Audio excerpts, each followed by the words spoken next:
অন্তর্বর্তী সরকারের প্রধান উপদেষ্টা ডক্টর মোহাম্মদ ইউনূসের সঙ্গে যুক্তরাষ্ট্র সফরে গিয়েছেন জাতীয় নাগরিক পার্টি সদস্য সচিব আক্তার হোসেন। তবে নিউ ইয়র্কে পৌঁছানোর পরই সেখানে ঘটে যায় এক অপ্রীতিকর ঘটনা। বিমানবন্দরে আক্তার হোসেনের উপর হামলার ঘটনা ঘটে। আওয়ামী লীগের যুক্তরাষ্ট্র শাখার কয়েকজন নেতাকর্মী আচমকা হামলার চেষ্টা চালায়। গালিগালাজ হট্টগোলের পর তারা আক্তারের উপর ডিম নিক্ষেপ করে।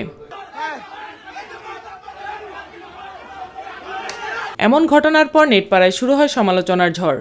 এনসিপির সিনিয়র যুগ্ম সদস্য সচিব তাসনিম জারা তার ভেরিফাইড ফেসবুক পেজে এক পোস্ট করে বলেন, আজ যুক্তরাষ্ট্রে পৌঁছানোর পর আমাদের দলের সদস্য সচিব আক্তার হোসেনের উপর হামলা হয়েছে। তাকে লক্ষ্য করে ডিম ছোড়া হয়েছে, গালিগালাজ করা হয়েছে। এটি ব্যক্তি আক্তার হোসেনের উপর আক্রমণ নয়, তার রাজনৈতিক পরিচয়ের কারণে করা হয়েছে।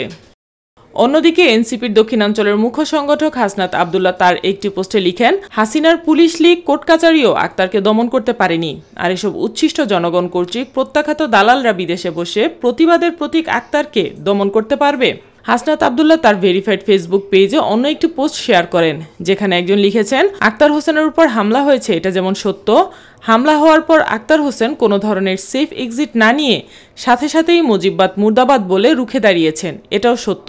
আওয়ামী লীগ আক্তার হোসেনের উপর হামলা করে প্রমাণ করল আওয়ামী লীগ আগের মতোই আছে। এদিকে পিনাকি ভট্টাচার্য তার পোস্টে গতকাল নিউ ইয়র্কের পুরো ঘটনার জন্য দূতাবাসের ফেইলিউরিটি তুলে ধরেন। তিনি সেখানে লিখেন, হাসিনা আমলে আমরা জানতে পারতাম না কে কোন ফ্লাইটে আসছে, কোন রাস্তা দিয়ে বের হবে। তিনি লিখেন, রাষ্ট্রদূত যাকে দায়িত্ব দিয়েছে সেই ছাত্রলীগের কেন্দ্রীয় নেতা ছিল।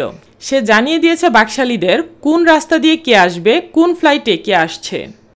সাইমা আক্তার, নিরপেক্ষ।